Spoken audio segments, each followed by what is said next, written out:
আদিবাসী গ্রামের মোহনীয় জীবনযাত্রা ও নীল চাষিদের জীবনধারা।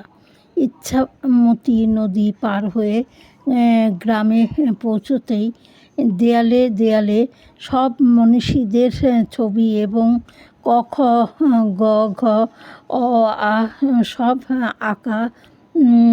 এক ঠাকুমার একটি ছোট্ট দোকান চালান এবং সেখানেই ঘুমান।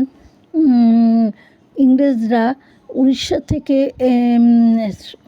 এনে জোর করে নীল চাষ করার জন্য এনেছিল এবং সেখানে না করলে অত্যাচার করত। এই দৃশ্যগুলি দেওয়ালে দেওয়ালে এঁকে ইতিহাস সম্বন্ধে জানানোর ব্যবস্থা করা হয়েছে। মাছ ধরে বিক্রি করে গোপালনগরে আর এখানকার অর্থনৈতিক অবস্থা খুবই খারাপ। বিভূতিভূষণ বন্দ্যোপাধ্যায় এই মোল্লাহাটি গ্রামে হাট করতে আসতেন। আজ তার আজ আর হাট বসে না।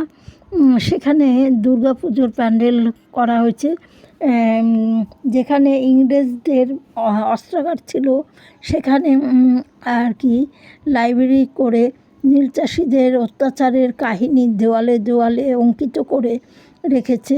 এক সংস্থার মাধ্যমে ছাত্রছাত্রীদের